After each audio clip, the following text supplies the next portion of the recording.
Hello to all of you from all over the world. It is my great pleasure to welcome you to this UNRSC United Nations Road Safety Collaboration side event on halving road death and injuries by 2020, the decade of action for road safety, which is being coordinated by the International Road Federation and iRAP in the framework of the UN Sustainable Transport Conference currently going on throughout this week. My name is Susanna Zamataro. I'm the Director General at the International Road Federation, and it's really my honor to be your moderator today.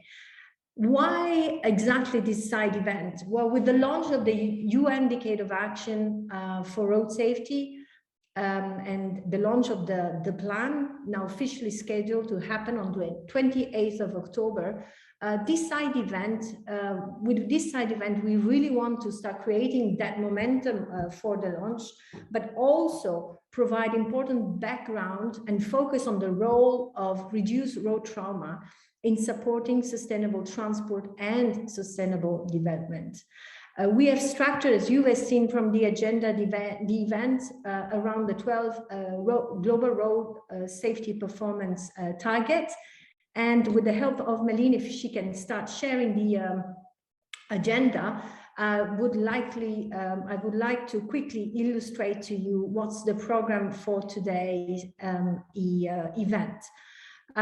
We will be starting with Etienne Krug and from WHO and Malaya Zumel, just to set up the framework for this conversation, and then we will move on step by step into each of the voluntary targets with a fantastic lineup of speakers that I really want to thank straight from the beginning now for making the time, for some of them in the middle of the night, for some of them also very early in the morning, to join us today.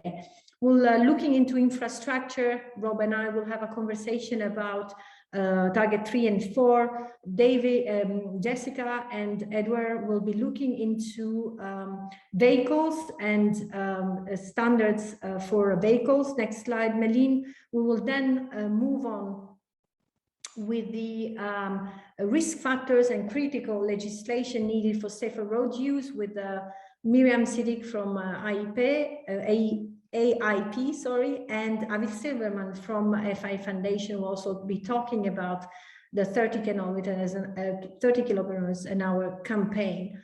Last but not least, we'll end up with target 12, looking into the post-crash care, post-crash response with Claire from East. And we welcome Binyam Reya, who's the acting global director for transport at the World Bank, to take a moment to speak about financing the decade of action and more specifically on how we can mobilize private sector finance.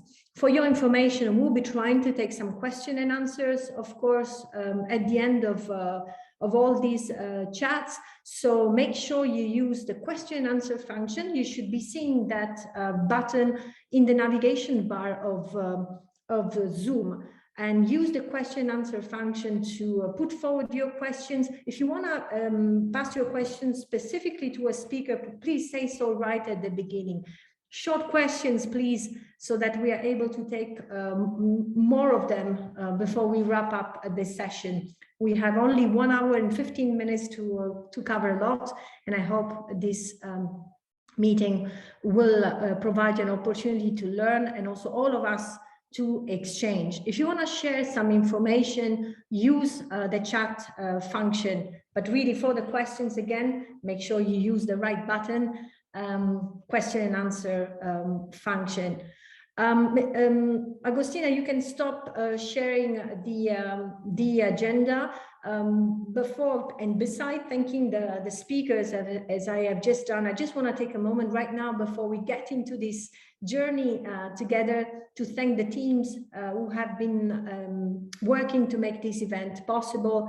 The teams at the WHO, IRF and iRAP, really thanks to all of them for making this event and pulling this event together. Know as well that this event is being recorded and we will be sharing the recording with all of you very soon, and you'll be notified when the recording will be available. Without further delay, now let me welcome to the stage Dr. Etienne Crook.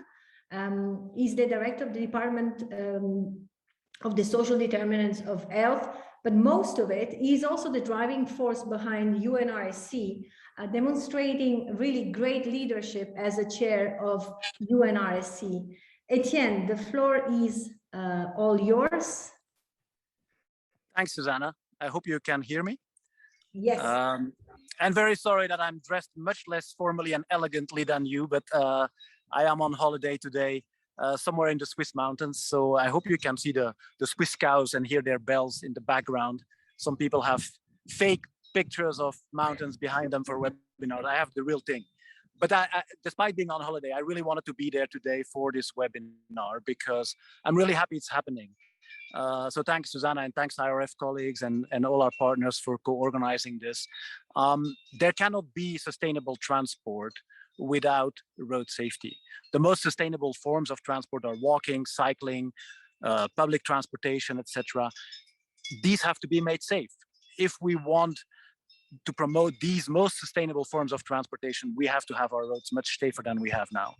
So this is key to sustainable transport. And of course, the webinar is happening at a very crucial time. We are at the beginning of a new decade of action for road safety. We have the aim to halve road deaths, the title of this webinar, by 2030. It's very ambitious, but it is possible.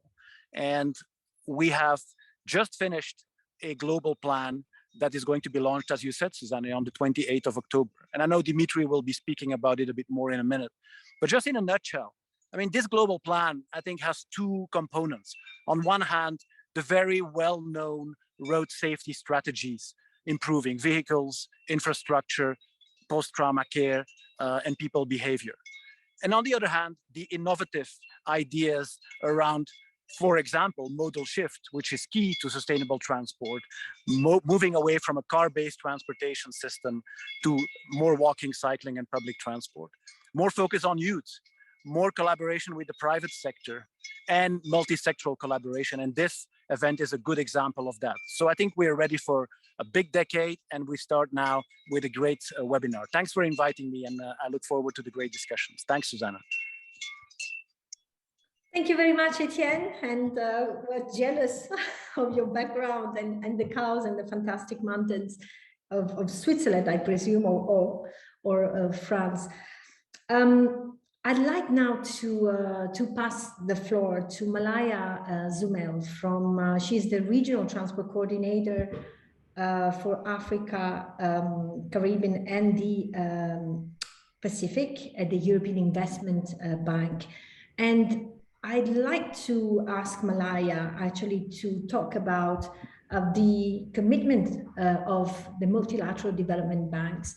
The banks are, I'd like to say, leading by the example, and I think it's an interesting example to share with all of us today on how, as well, from an institutional point of view, we can move things forward. Malaya, you have the floor, and I asking Malene, perfect. Yes, thank you, Susanna, for your kind introduction. Good morning, good afternoon, and good evening, everyone. From a slightly more boring setting here in Luxembourg. I do work for the European Investment Bank, but I'm here on behalf of the MDB Road Safety Group, which is comprised of the 10 MDBs you hopefully see below on the screen. The European Investment Bank has been the chair for almost 2 years now. Now, this working group is linked to the MDB Group on Sustainable Transport, and it's been around for quite a number of years, and we regularly meet at the technical level. That until last year, when we involved our top management and agreed for the first time on a high-level statement on road safety.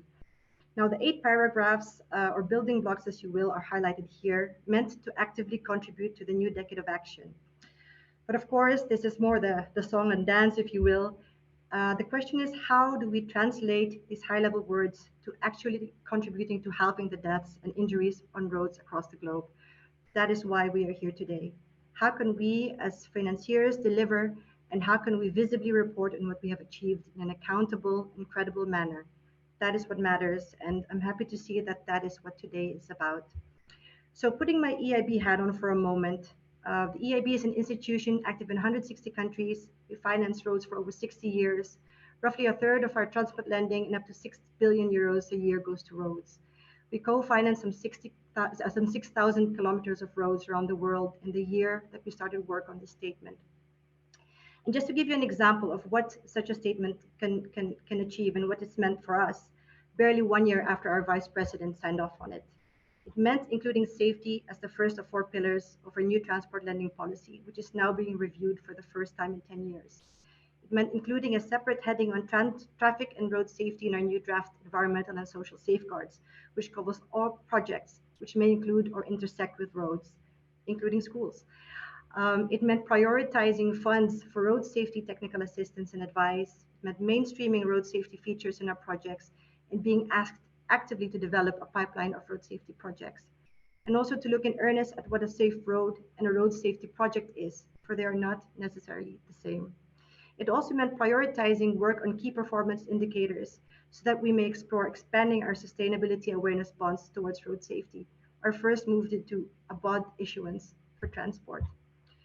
During yesterday's public consultation event on our transport lending policy, the point was made by our colleagues at iRAP that we should perhaps move from a focus on safe roads to safe systems, which is exactly why we are here today and why this session is well placed within this conference on sustainable transport.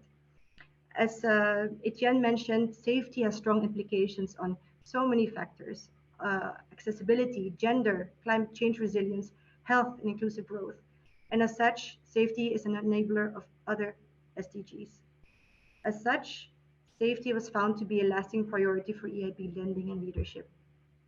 But a safe physical infrastructure is but part of the puzzle of the safe system approach. We need to have a stronger sectoral dialogue with and support for local actors to develop meaningful project pipelines, good enforcement, innovative systems, and these should flank MDB's financial interventions. Have the next slide, please. When I look at the list of participants today, I see all the people who will hopefully inform us, support us, challenge us, and hold us accountable. I'm happy to see that NGOs are also represented on the agenda today. And also in the audience, I hope there are many country representatives who will actively ask for safer roads and or will be willing to support those who are in dire need of them. These are the true owners of the roads we finance. How can we come to scale? How can we internalize safety in globally accepted design standards and in national budgets? When will a road by definition be a safe road? And when can we finally celebrate a successful decade of action? We are going into a decade of action, which is not our first. And I'm glad to see that there's still a fire burning there. Etienne joining us from his holiday and colleagues around the world up very early, up late at night working on this. I'm happy to see that we are all driven to contribute to this new ambition. That said, as financiers with long lead times for projects, we need to act now to meaningfully contribute to the decade of action. The roads we build now will be around for decades to come, as will many of the standards and policies we agree upon. I hope, and I'm quite confident that we as individual institutions and as MDBs as a collective will have something meaningful to report on in the months and years to come. So I look forward to hearing from all of the speakers today and from the audience. Each and every one of you plays a role in what we do and in holding us accountable for this statement that we are very, very proud of. We are listening. Thank you very much. Over to you, Susanna. Thank you so much, Malaya, and I hear you. Let's move from safer roads to a safe system, and that's exactly what I think the new Decade of Action Plan is trying to do. And I'd like to welcome now here to the floor Dimitri Mariasin. He's the Deputy Executive Secretary at the United Nations Economic Commission for Europe. Dimitri, welcome to the stage, and please let us know a little bit more about what's coming up in the very, very near future in the next couple of weeks as well, and a little bit more about the work that UNICD does in terms of legal instruments and transport conventions. Dimitri, the floor is yours. Thank you, Susanna, and I'll start by thanking iRAP and all the organizers for giving us all this opportunity. And generally by congratulating the UN Road Safety Collaboration on a very vibrant and very influential set of engagements, research projects, meetings that really make road safety such a vibrant issue. We all have to up the game in terms of raising the profile of road safety. I'll give you just one example, and it was great to hear from the EIB on this just now. We believe that the topic of financing for road safety, for example, deserves a much bigger profile.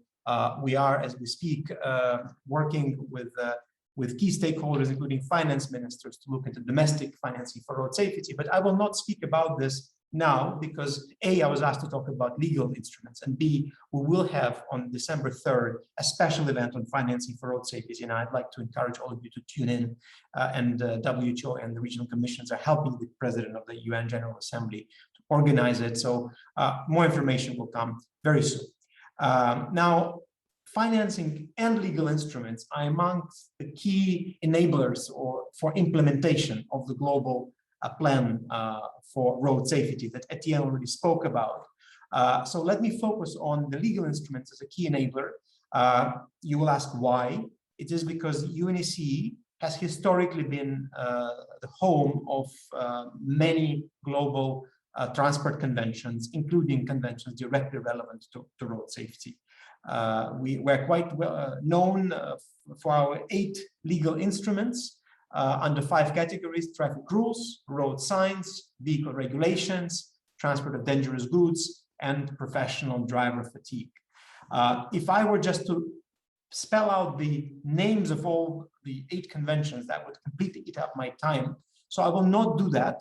They are well known by the years of adoption: 1949, 1968, 1958, 1998, and so on and so forth. Just a few examples. When dangerous goods, these days, a lot of it is about oxygen tanks, unfortunately, are being transported, there is a clear framework for how to regulate that, to prevent unnecessary further deaths and injuries on the road. When any vehicle is being technically inspected, there is a framework for how across borders this is done, so it's A, mutually recognized, and B, done according to some common standards. When parts of vehicles, which are essential for safety features, are being produced, this again is governed by one of the conventions, and so on and so forth. I will not now go into details. We believe that together they form the fundamental basis for a complete national road safety system, and this is why we believe it's so important that all countries in the world adopt, ratify, and adhere to the conventions. And by the way, 7 of the 8 legal instruments that I mentioned are recommended in the latest General Assembly resolution on improving global road safety adopted last August. General Assembly has consistently encouraged member states to accede to the UN road safety legal instruments and to implement their provisions in their national road safety regulations. So this is one clear advocacy message that we need to take forward, and I think we can join forces as part of implementing the global plan in doing this. Again, hand in hand with financing and other key enablers. I'm pleased to say that we have countries exceeding every year. Just this year, Estonia exceeded the 1949 Convention on road traffic, and Ethiopia exceeded the 1968 Convention on road traffic. There are also very important recommendations, more practical guidance from the Inland Transport Committee of the UNECE, and that help work on details at country level. Finally, we as the UN are the convener of member states in this particular case, as well as experts from civil society and the industry, very often directly involved in what concerns vehicles, road signs, and so on. And I invite you to have a look at what our various working parties do in that regard. So that's the legal side, works only together with national policy, with concrete practical measures that Etienne was referring to, with financing both national and international. And I think advocating for this comprehensive approach and keeping focus on saving lives every day with practical measures is what we all need to do. Thank you.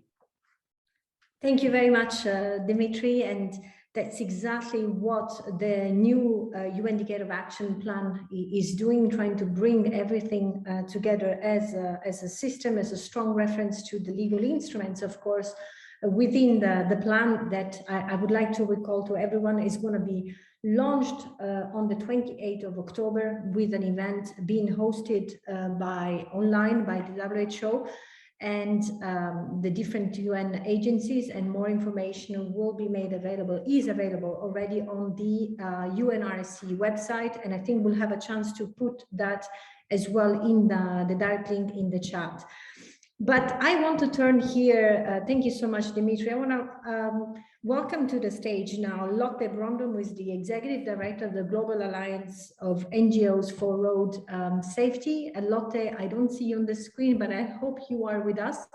If you can turn your camera. Yes, there you are. I have the great pleasure, I have to say, of working with Lotte very, very closely. And indeed, as Malaya was mentioning, the NGOs are those holding us accountable, and rightly so. So I want to give the floor to Lotte to really talk about commitment and accountability. Lotte. Thank you very much, Susanna. Thank you. So I've been asked to talk about why accountability matters, and also why it's so important in the context of the global plan and the next decade of action. And first of all, thank you very much, Susanna, all the colleagues from UNRSC, and to Rob and Susanna for pulling this together. So my name is Lotte Brondum. I'm heading the Global Alliance of NGOs for Road Safety. And one of the aspects that is very important is in relation to accountability is the UN resolution that was proclaimed in the fall last year. This is really the mother document to all of us. Because this is where the member states have negotiated and agreed to the vision for road safety for 2030, the 50% reduction in fatalities and serious injuries. And as a citizen, I should be secured and assured that my country will do this. All member states have adopted it, it's going to happen. But I think I'm also questioning, is it going to happen? I think if we are asking the alliance members, we have 300 NGOs in 97 countries. If I ask them, they will not say that they are completely secure that member states will follow through on this. They will say they're hopeful, they will say they're optimistic, but they will not say they're confident. And you know, hope and optimism is really good, but it's not quite enough. There is no signed contract to the UN resolution. It's all voluntary. Commitments have been made through the adoption of the UN resolution, and member states have agreed to reduce fatalities and serious injuries to 50%. They have also agreed to act, and they have agreed to report.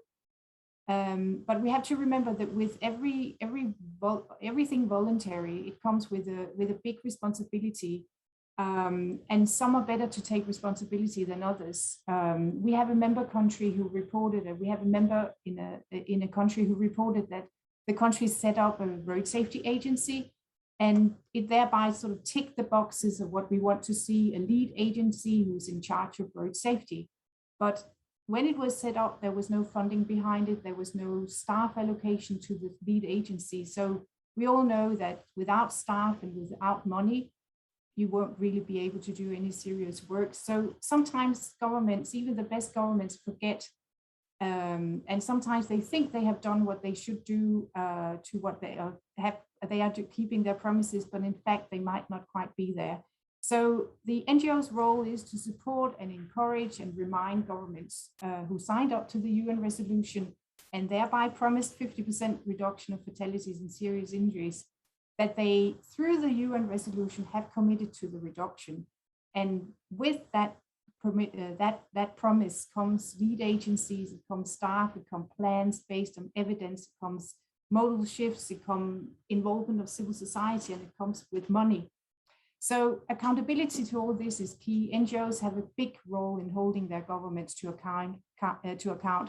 And what they should do is remind them that they should set strategies, the strategies that are outlined in the plan, that they should use evidence-based interventions, 30 kilometers, for example. They should involve civil society, civil society. They are a crucial partner in generating demand for modal shifts, for example, for safer roads. They're also there to show what improvements can be made. They're there to show the governments the evidence. They can remind them of their responsibility, and they can also help them in the implementation of it. and governments need to allocate the resources. So here on the, we have heard the 28th of October a couple of times, the global launch is being launched there. And that day and the following months, we will see NGOs in South Africa, in Tunisia, India, Mexico, US, Malaysia. A lot of you are here with us today. Many, many more countries. We will see NGOs handing over the global plan to their ministers. And this is a symbolic act, handing over the plan, but it is there to show how important the global plan is and how accountability to the global plan is crucial. We need countries to commit to the global plan, and handing it over is a sign of that commitment to hold their governments to account. So use evidence, involve the NGOs, use our expertise, follow through with funding. In the last decade, we hoped for a reduction. Let this decade be the one where we commit to it and keep our promise. Thank you. Thank you so much, Lotte.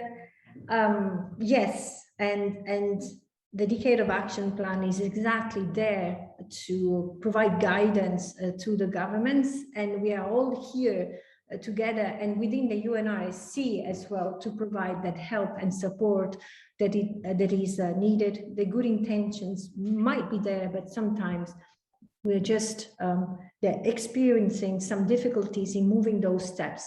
And when I speak about steps, thank you so much, Lotte. I'd like to invite to the floor now my colleague and friend, Rob McKinney, is the CEO of iRAP. We are moving forward into our agenda. We have covered with the previous presentations, target 1 and 2, and I'd like to exchange a little bit with Rob. I don't see you on the screen, Rob. I'm here, all good. Okay, so when you're speaking, you're coming in the front. Yes, Rob, let's talk about these famous target 3 and 4, the UN and the infrastructure people know so well about. Rob. Fantastic, yeah, thanks, Susanna.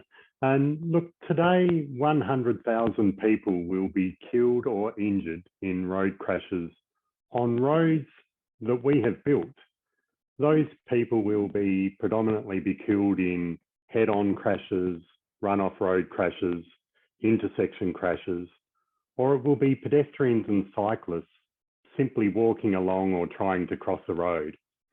That is unsustainable development. That is unsustainable transport.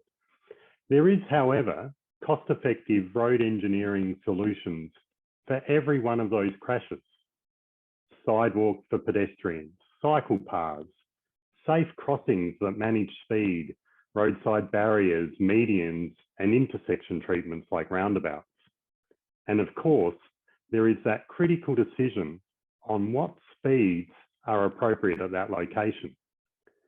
So the star rating of a road is just a simple way of bringing all of those road features together, all of those features that matter for road safety into a single model.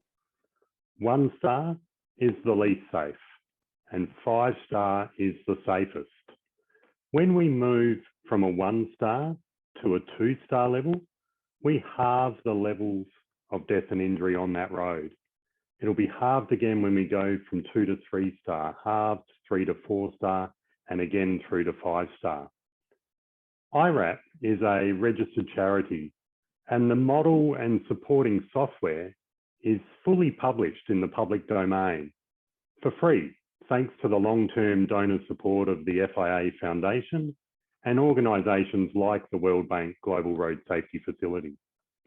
Governments and our NGO partners are encouraged to establish locally led programs, including the China RAP program that's hosted by the Research Institute of Highways within the Ministry of Transport itself, the Euro RAP program, India RAP, US RAP, and Brazil RAP, amongst others. The star rating model itself is overseen by an independent global technical committee that ensures that the model is well governed, internationally relevant, and that the evidence base is always strong. More than 1 million kilometres of roads have now been assessed globally across more than 100 countries, And importantly, over $80 billion of investment has been made safer. That iRAP global standard has now been adopted by member states as part of the Global Road Safety Performance Targets and the soon-to-be launched Global Plan for the Decade of Action mentioned by Etienne. Target 3 says that by 2030, all new roads achieve technical standards for all road users that meet a 3-star rating or better. And Target 4 strives for at least 75% of travel on existing roads to be on that same 3-star or better standard by 2030.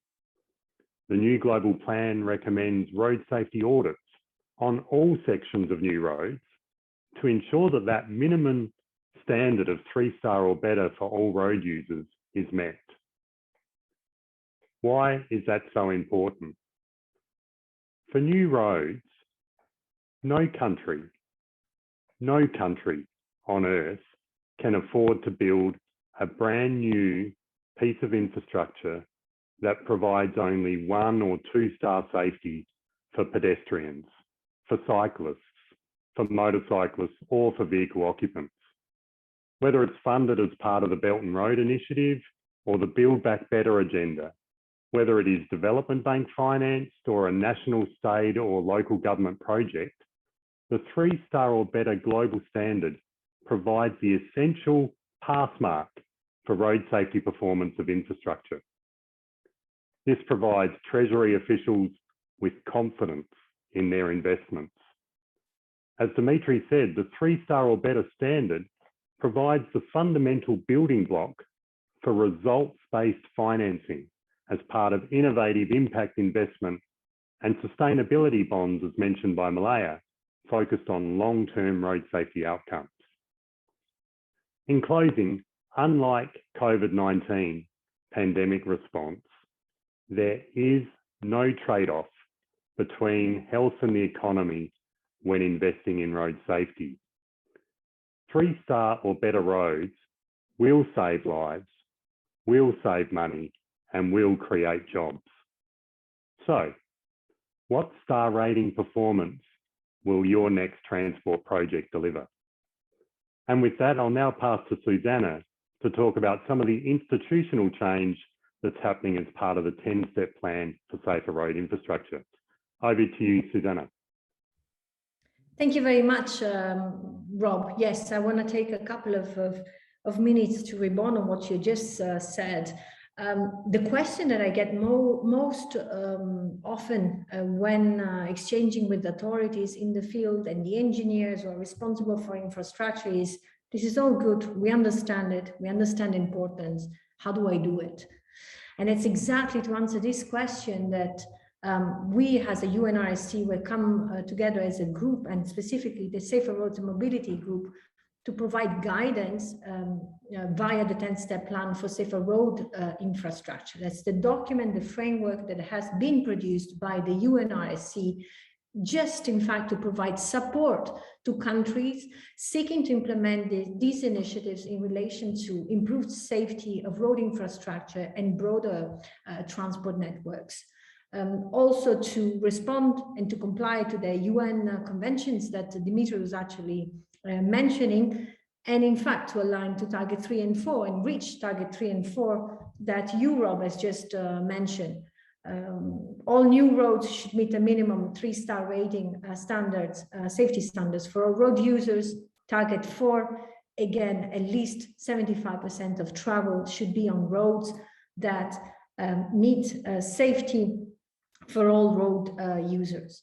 The 10-step plan for safer road infrastructure helps really build that institutional capacity that often is missing, but also the regulatory framework to support these targets or the achievement of these targets, and most importantly, unlock the potential of safer roads and safer cities, of course, to save lives.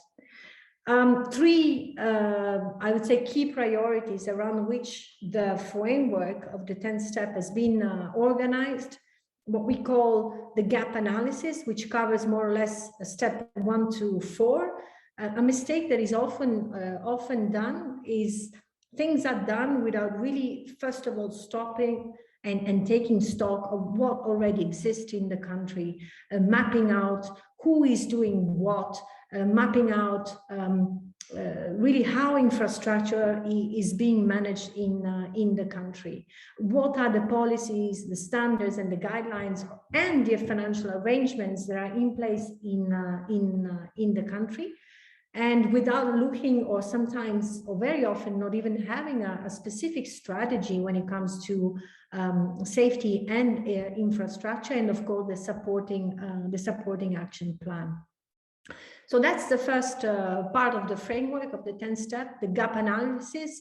We really go step by step to convene everyone around a National Safer Road Infrastructure workshop to make sure that all the stakeholders within the country, from the top level officials down to civil society, come together and talk about and map out the situation in the country. The priority number 2 is really about building that capacity that we just said. That capacity is often missing at the institutional level.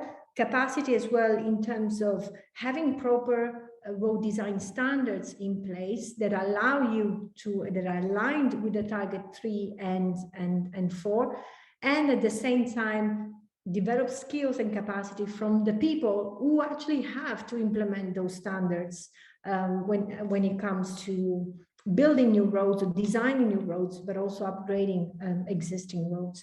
The third priority and final part is what we call the institutionalization. How do we make sure that these changes we have realized and live after the project, let's say, or the transition has been made? We need to make sure that those changes become permanent and not just the result of an ad hoc project.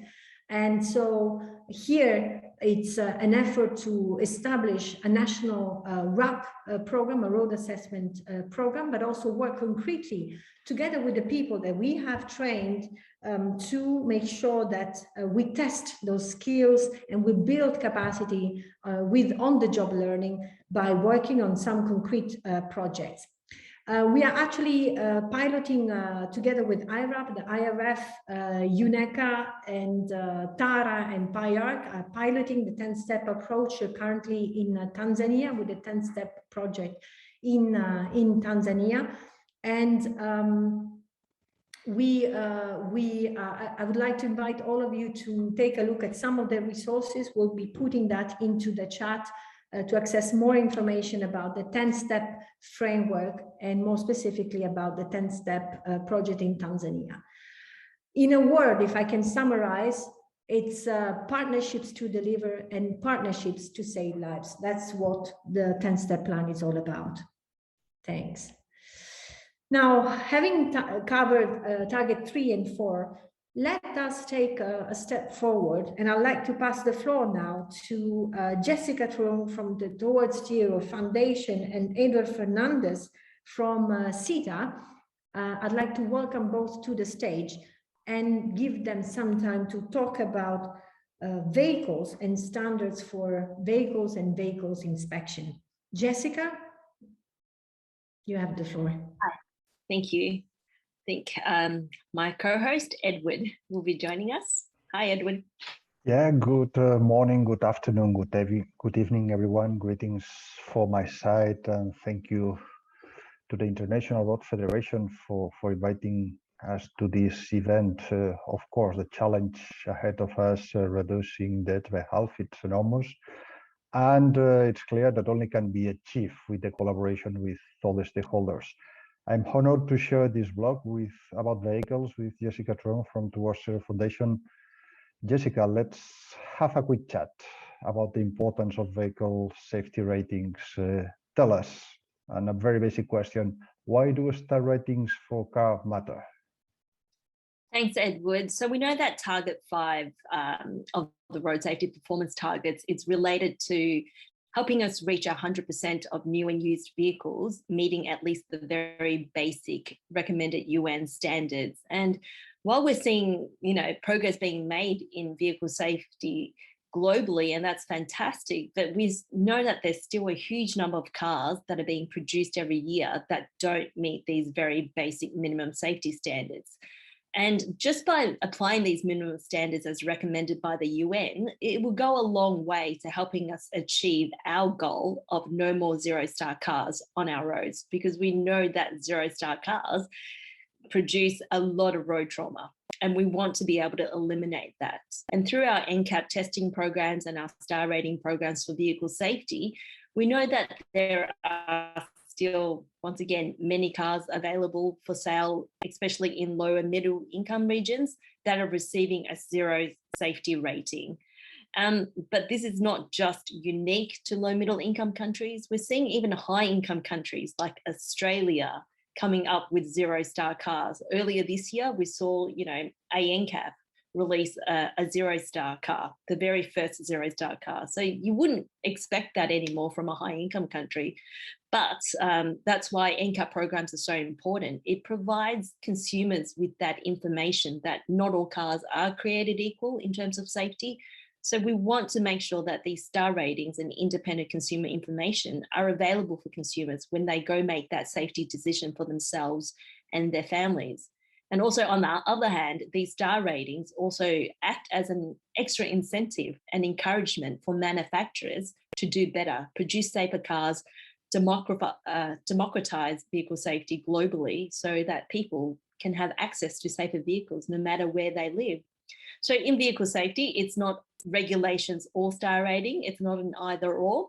They should be going hand in hand. So apply the vehicle safety regulations as a very minimum, and then use NCAPs and star ratings to be able to help accelerate that vehicle safety movement as quickly as possible. Thank you, Jess. I only can agree with that statement that NCAP with regulation have to work together. Going on with additional aspects of what you just said, can you give you examples of how star ratings have changed things? There are several of them, I'm sure. Yeah, like you said, Edward, there's so many different examples, but I think I'll just maybe focus a little bit on India, where we started our Safer Cars for India star rating program. And we started this program about 7 years ago.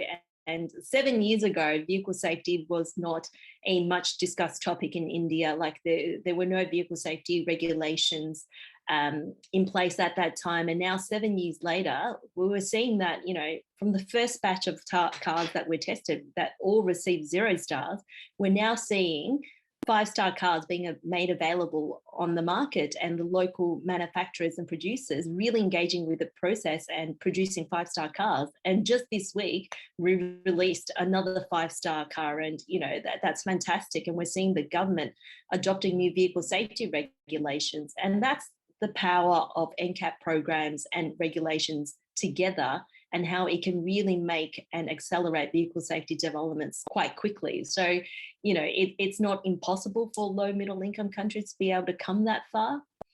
And we're also seeing that NCAPs are generating awareness of double standards that are being displayed by manufacturers, especially in low middle income regions. And we did a display of a car-to-car crash test in Stockholm last year, just to demonstrate this double standard. And we crash tested a brand new Nissan hardbody, which we tested a few years ago, and it received a 0 star, against a second-hand vehicle, also produced by Nissan, MP300, and that's a 4-star vehicle that is available for sale in Europe. And, what we saw was that, the 0 star brand new car that was available for sale in Africa, the driver would have likely sustained fatal injuries, while the driver of the equivalent second-hand European model would likely have walked away from the crash.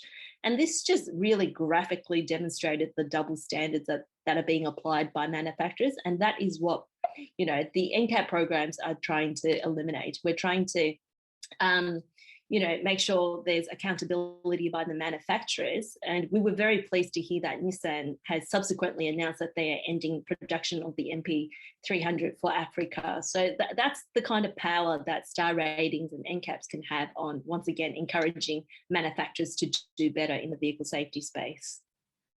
So, yeah. So it's very much encouraging the results of all that. So thank you very much for those inputs. Thanks, Edward. And I've spoken a bit about our work in Africa. And as you would know, like in Africa, there are a lot of secondhand cars, a lot of secondhand imports. Can you maybe tell us a little bit about the safety issues that we face with the secondhand market? What's the safety issues with secondhand cars? Well, what is going on there is that in most of the cases, there's not control of used cars in international trade. That means that many non-compliant vehicles reach the African continent and other markets where those are sold. So at the end of the day, it's necessary to ensure advanced safety features and on the other side, the fitness of vehicles in order to ensure that they fulfill some minimum standards. From the vehicle design point of view, it's important to check whether the vehicle was initially conceived to withstand front-side crashes, whether the vehicle was equipped with electronic stability control, etc., etc. But of course, that was installed in the vehicle when it was new, and the features of all those systems, components, and the vehicle design, it has to be kept in a reasonable way during the entire life of the vehicles. And this is essential not only for road safety, but it's essential as well for pollutant emissions and for greenhouse effect gases emissions. Yeah, absolutely. I think the despecifying, we see that a lot, and definitely for the secondhand market is a big issue. Can you maybe give us some examples of the work that you have done in this area, any projects? Yeah, sure. We are very happy and very thrilled of collaborating with UNEP, UNRSC, FIA in the project Safer and Cleaner Used Vehicles for Africa. It's an activity founded by the United Nations Road Safety Collaboration. There we are developing a compliance scheme to ensure that only the proper used vehicles can be registered in the destination country. And that compliance scheme has three pillars, what we believe are very important, essential, vital pillars. The first one, check-ins on departure. Why? To ensure that only the acceptable vehicles are shipped and that the vehicle export stop being some kind of hidden way to get rid of waste, which is one of the situations today. Second, check-ins on the arrival, because many things may happen on the way. If we consider a vehicle with a selling value of $3,000 and the catalytic converter, the used catalytic converter may have a selling value of $150 to $100. So there are some risk on the way that components of the vehicles are removed, the same for iRAP, etc. So vehicles checked on departure to avoid shipping waste, vehicles check on the arrival, to confirm that the vehicles are as they were shipped. And then as a third pillar, something very important, reliable information between the registration authorities of the exporting and the importing countries over an IT platform. What happens today that the data of the vehicles are checked on paper, it's not reliable at all. In this scheme, exporting countries must support important ones to set up the compliance schemes and provide that information that I just mentioned. And the importing countries, keeping their sovereignty, and this is important, shall define which vehicles do they accept. Great. Thanks, Edward. I think there's still a lot of work for us to do between now and 2030, but certainly if we can focus and do more actions in the vehicle safety space, it would certainly go a long way in helping to meet that 2030 target. Definitely. Thank you, Jess. Thanks, Edward. Back to you, Susanna. Thank you, Jessica, and thank you, Edward. It gives me also the opportunity. Edward was mentioning the support of the United Nations Road Safety Fund for the work being done in Africa on vehicles. I want to acknowledge as well the support of the fund for the implementation of the 10-step plan in Tanzania, together with the support of the Global Road Safety Facility of the World Bank. I'm battling with time here. It's so interesting, the conversation, but we are running a little bit behind schedule. I want to call to the floor now Miriam Sidik, Executive Director of AIP, and Avi Silverman, Deputy Director at the FIA Foundation. I hope you are here with us. If you can put on the camera and open up your microphone. We are getting here to the extremely important part of the 12 targets, where we look at risk factors and users' behavior.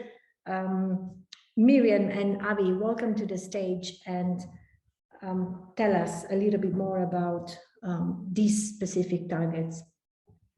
Thank you very much. Thank you, Susanna.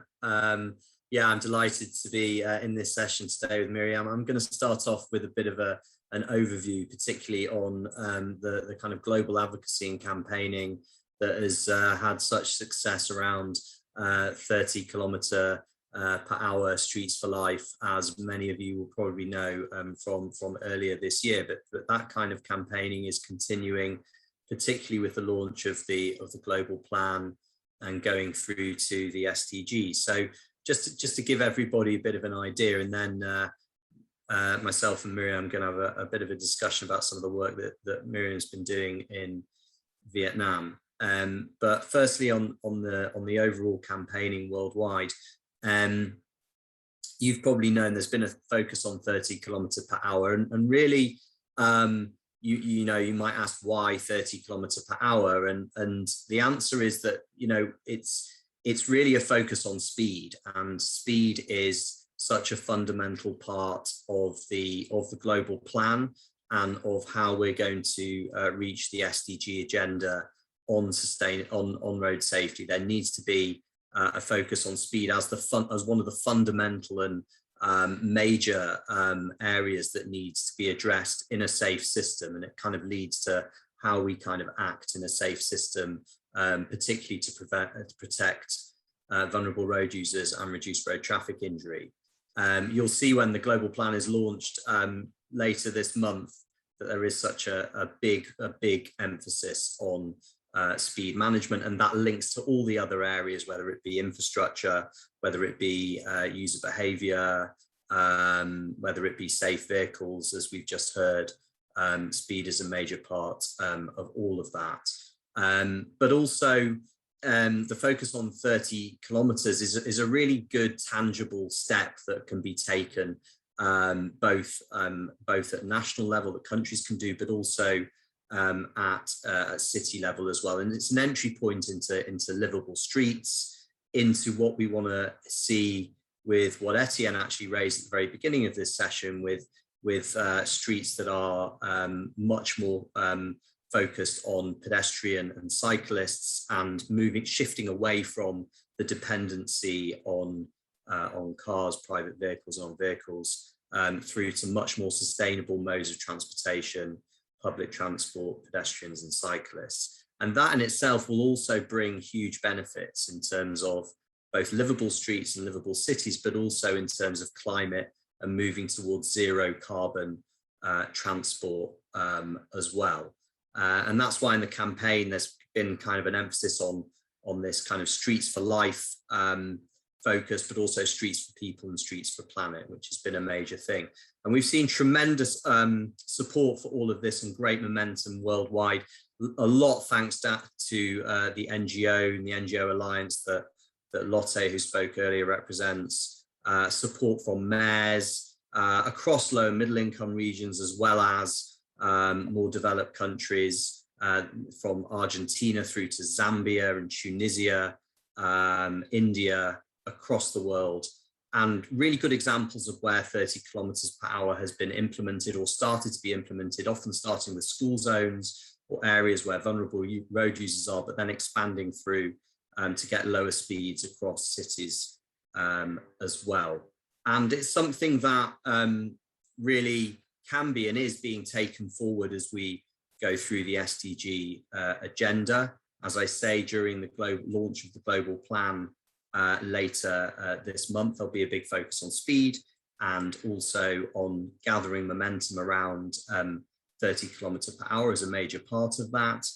And as we move on to the high-level meeting on road safety next year, I know that there's tremendous enthusiasm and momentum being built up around the NGO community in particular for advocating on speed, on lower speeds, and on 30 kilometer per hour as well.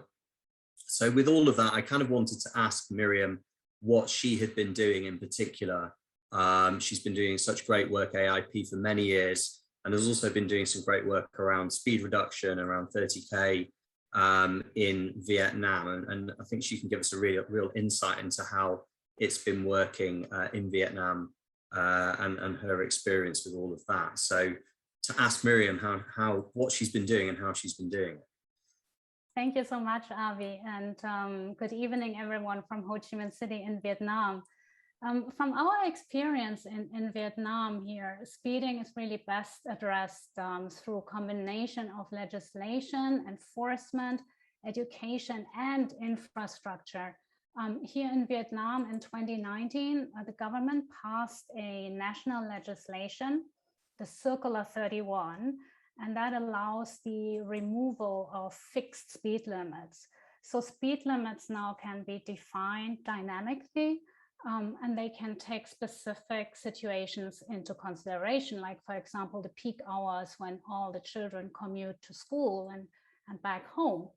Now, in a city in central Vietnam, Pleiku City, we worked with the GRSP on a demonstration project at 2 schools, where we were able to reduce the speed limit from 60 to 40 and from 50 to 30 kilometers per hour. The project combined 3 components. There were road infrastructural upgrades, an education program and public awareness campaign that educated the community about the dangers of speeding, but also informed the public of the new speed limits, and then an enforcement of the new speed limits. So the post-observation results actually showed that speed reduced by 21 kilometers per hour, and iRAP star rating for schools assessment showed that both schools increased their rating to 5 stars, and that's the maximum level of safety. And because of these positive results, Pleiku set 30 kilometers per hour now as the limit in all schools in the city, and also allocated funds for infrastructure improvements around schools. And we're now using this legal framework of the Circular 31 and the success from Pleiku to work with the national government on a countrywide scale up. And this work is possible also thanks to the support from the FIA Foundation.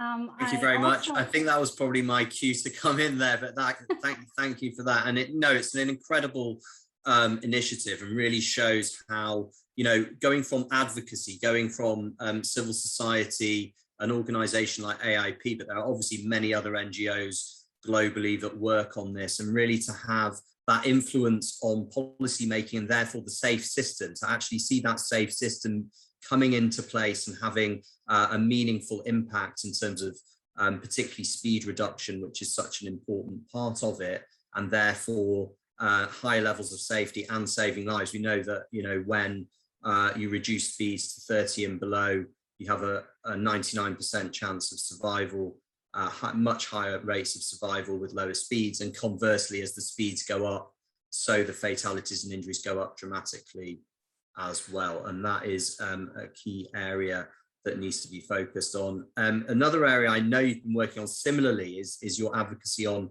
helmet legislation, which is so important in your region and also in many other regions globally, as we see huge increases in motorcycle use in many places with fatalities and injuries on the rise. You've been very successful in that. I wonder if you could give us just a short kind of overview on what you've been doing on that and how you've managed to be so successful on that. Sure. Yeah, thank you, Avi. Legislation around protective equipment and helmets is really very important, we see, for achieving the Decade of Action targets. And I'll give you an example of our work in Cambodia. Up until 2015, Cambodia actually had a law that requested motorcycle drivers to wear helmets, but not the passengers. So typically you would see like the male driver protected with a helmet, but behind the female passenger or the child in the back seat not wearing helmets.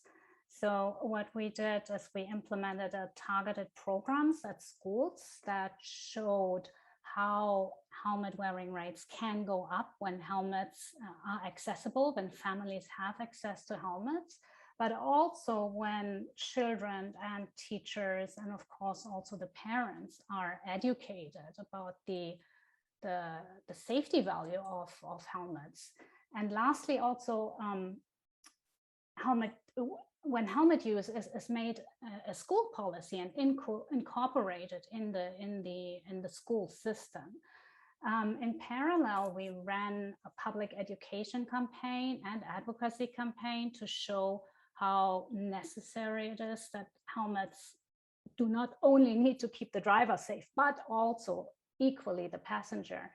And then we worked with the CDC on a study and presented the study to the government, and it estimated that nearly $100 million could be saved over the course of 5 years if a passenger helmet law would be passed.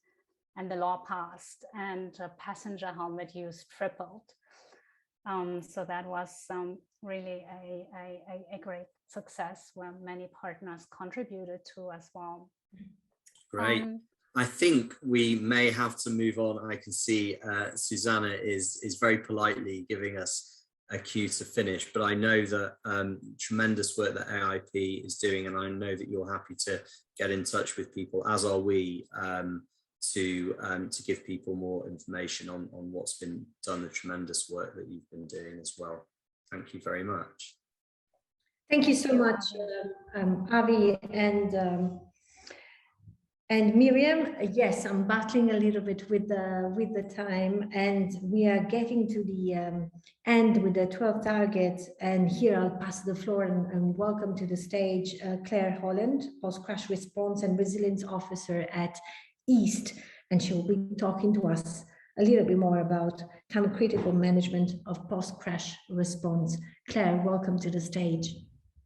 Good afternoon, morning and evening to you all, and thank you very much for this opportunity to talk about the importance of time-critical post-crash response. By way of a brief introduction, I am the Post-Crash Response and Resilience Officer at the Eastern Alliance for Safe and Sustainable Transport, EAST. And EAST is a UK NGO whose mission is to develop sustainable transport systems and improve road safety across Eastern Europe, Central Asia, and the South Caucasus. EAST believes in a holistic approach to road safety, and as a result, its work covers all aspects of a safe systems approach. One of the areas where EAST found a lack of focus generally was in post-crash response, and as a result, EAST were one of the key founding organisations of FireAid. FireAid has a specific focus in the safe systems approach, and its focus is post-crash response. It is an umbrella organisation which is made up of NGOs working with the police, ambulance and fire services around the world to improve their post-crash response capabilities, and each FireAid member brings different skills and specialism to their projects. EAST's role within FireAid includes working with decision makers to carry out baseline assessments to build clear pictures of each country's specific post-crash response capability.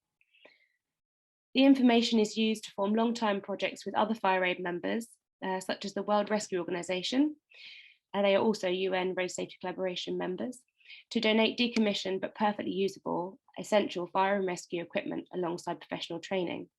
The equipment and training delivered meets the needs identified in the baseline assessment, improving the overall post-crash response capabilities of the country. Post-crash response and survival is extremely time sensitive, and delay in minutes could mean the difference between life and death. The right care directly after a crash increases the chances of survival, as well as reducing the after effects of trauma for the casualty. In the UK, for example, the average response time for the emergency services is just under 10 minutes.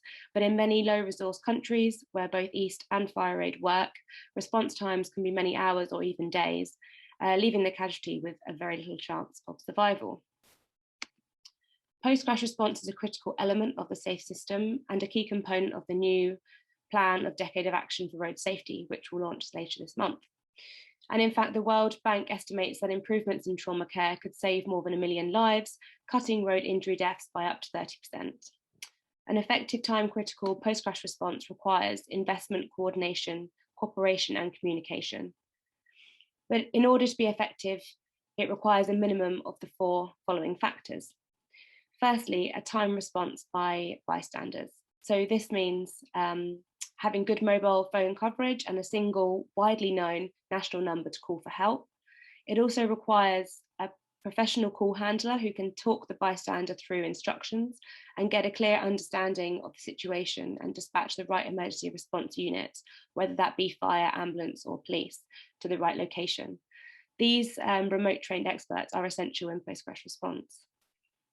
Secondly, a coordinated response to emergency services. At the scene, emergency services must work together to agreed protocols, and each service has specific and important roles to play. These include securing the scene, identifying the casualty, extricating the casualty, and safely transporting the casualty to a medical centre or a hospital. It is important that one service is identified as the lead agency that is responsible for the coordination and management of the scene, gathering data and generating reports. This is often the role of the police. Thirdly, well-equipped and well-trained first responders. Emergency workers need skills to enable them to stabilise an injured person at the scene. They need to be well-equipped. For example, they need the vehicle, a suitable vehicle, to get them to the scene quickly. They may also require specialist equipment, such as cutting equipment that is used to extricate a casualty from a vehicle, and personal protective equipment for the emergency responders themselves to ensure their own safety whilst working at the scene. Ambulances must be able to transport the injured person safely and monitor them throughout the journey to a hospital or medical centre. Ideally, ambulances should have equipment that allows them to treat patients with breathing difficulties as well. Trained responders should communicate with the medical centre so they are aware that a patient is arriving and what sort of treatment they require, so they can react to the patient rapidly on arrival. And lastly, an effective post-crash response needs good data in order to monitor and evaluate interventions. The lead agency to collect the data from the scene. This sort of data should include the location and time of the crash, emergency response, the time of arrival and which services were present at the scene, what vehicles were involved, the age and sex of the casualty, the response plan that was initiated, and what, if any, medical intervention was administered, and the outcome, for example, if the casualty was taken to hospital. After a serious crash, all emergency services should come together for a debrief to review their response and identify improvements. And good data is important for future planning and should be used to drive decision making both at a local level and also a national level to include planning where the resources are located in future. Effective post-crash response could greatly reduce road fatalities, particularly in low and middle income countries. As part of a recent project funded by the UK Aid through the World Bank's Global Road Safety Facility and in partnership with the European Bank for Reconstruction and Development, East and FireAid partnered with a number of other organisations and developed a number of animations which highlight the importance of post-crash response. These animations are intended to be a starting point for dialogue and discussion around the topic. I will share these in the chat so you, if those who are interested, can look at them. And on that note, I thank you for your time. I believe there's a question and answer session later, and hopefully I would welcome any of your questions then. Thank you. Thank you very much, Claire. We are actually running a little bit behind schedule. And so I've just posted in the chat that if we don't manage, we will not manage to answer all the questions. We'll try to come back to all the participants with the written answers together with the sharing of the recording of this event. Thank you, Claire. And I'd like to welcome last but not least to the floor, Mr. Binyam Areya is the Acting Global Director of Transport of the World Bank.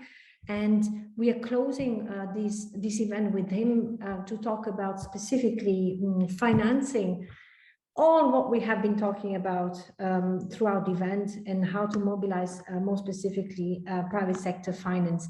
Binyam, are you with us? Welcome. Yes, I am, Susanna. Thank you. Can you see me and hear me? Yes, very well. Welcome. Okay, thank you very much, Susanna, for this great opportunity to be with you. My name is Binyam Areya. I'm the Acting Global Director for Transport Global Practice at the World Bank. It's a great pleasure to join you today at this important side event on halving road deaths and injuries by 2030. As we all know and mentioned by many of the speakers before me, road crashes are one of the leading causes of fatalities and serious injuries, affecting 50 million annually worldwide. What most people may not know is that 90% of this burden is actually borne by low and middle income countries. So developing countries are actually facing the brunt of this calamity, if you will. Today, I would like to talk to you about what we are doing at the World Bank Group to explore innovative financing to support road safety improvement. The World Bank estimates there is a $260 billion in funding gap in the next 10 years to achieve the road safety related SDG goals. We also recognize that this gap cannot be closed through public funding alone, and thus we need to explore innovative financing, more specifically private capital mobilization would be required. We're working with the FIA and iRAP on an initiative to assess the potential for private capital mobilization to close this large gap. To achieve this objective, we aim to propose a variety of business models that can channel private investment into road safety projects. This can include, depending on the country context and situation, subnational financing, public-private partnership, and tapping into the growing sustainable debt market, including social and sustainability-linked financing. There are many reasons why private financing is not currently going to improve road safety, is not going to road safety projects.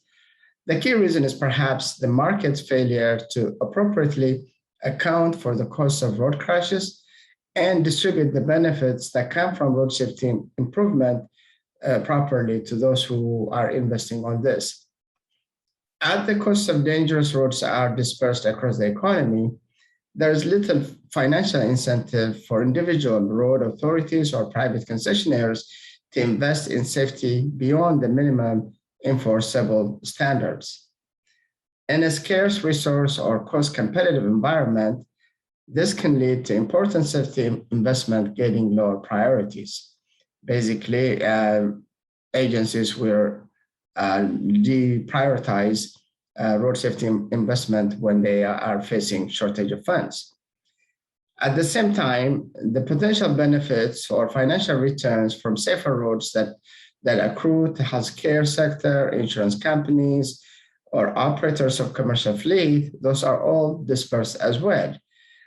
This potential beneficiaries face barriers to investing in crash prevention because they don't have any way of returning their investment. There are no discrete or investable projects that can secure the returns from investment. Therefore, for capital from the private finance market to flow into road safety, we need to develop projects that are suitable for road safety investment to take place. That is, investments need to be structured into discrete projects that can offer both life-saving impact and a return on investment for private capital. I will explain a little bit what I mean by this. First, road safety must become an investable area. We have to create a project that private sector can invest. This means it requires the monetization of the financing savings from safer roads and identify sustainable revenue stream, which can repay investments that are clearly defined. Second, once this is achieved, once a project is structured, road safety can position itself to access capital through the sustainable finance markets. Where needed, blended finance can be used to support this process, offering grant funds to mitigate specific investment risks and help rebalance risk-reward profiles of pioneering high-impact road safety investments so that they can have the potential to become commercially viable over time.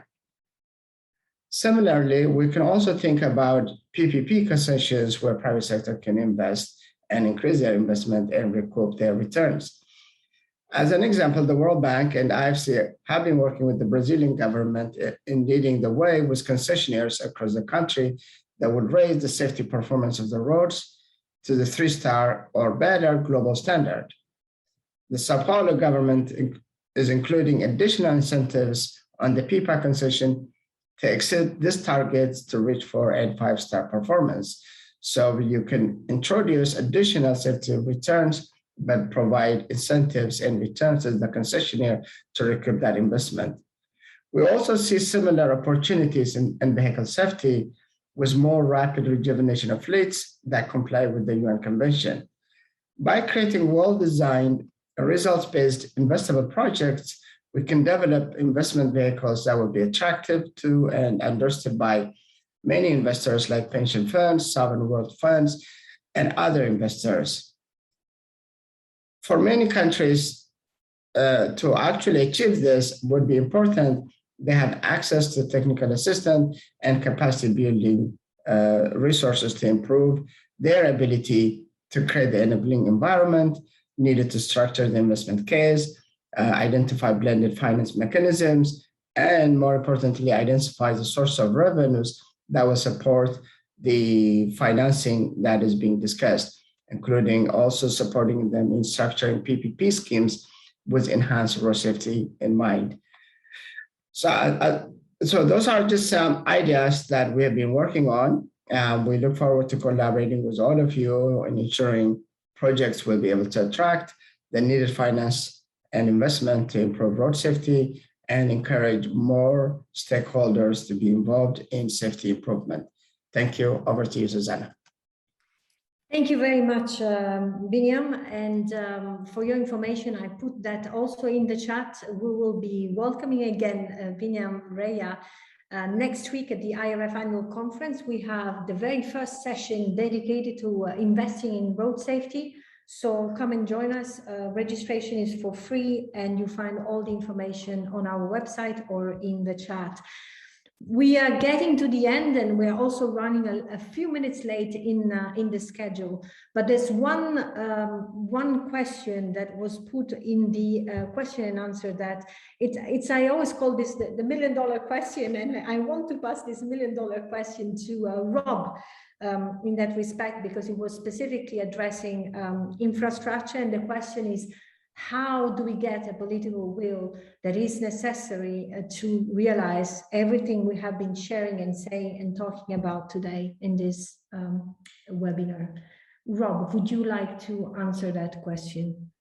Yeah, thank you, Susanna. Look, it's a great question, but I think when you look at the launch of the global plan for the second decade of action, what is clear and what you've heard from all of our speakers today is we are very well organised now, and we're actually able to measure the impact across all of those areas of safe system performance.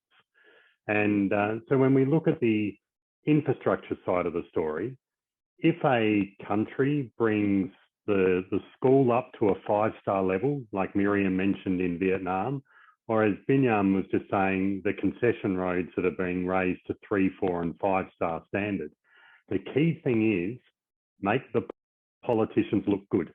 And that is to go out there and ribbon cut that road, have a press release, get publications into the local newspapers, and celebrate this life-saving gift that is happening with these communities through investment in road safety, whether it's helmets on heads, safer cars, slower speeds, or safer 3-star or better infrastructure. If we help celebrate success on a routine basis, that will build political will, community awareness, action, and will ultimately help us halve road deaths and injuries by 2030 together. Thank you. Thank you, Rob. And we will be closing on those very positive words. Our time is up, unfortunately. I want to apologize for those who have been putting questions because we're not able to answer those live right now, but we'll try our best to come back to you offline and post those questions together with the recording of this webinar directly on the website, and you'll be notified for that. Final word to say a big thank you to all the speakers who have freed up their time at night, early morning, and in the middle of our holidays to share this expertise and knowledge with you today. And my thanks to the team, WHO, iRAP, and iRF, and to all of you who have joined us today for this side event. A good weekend to all of you, and most of it, stay safe. Thank you so much, everyone. Bye-bye.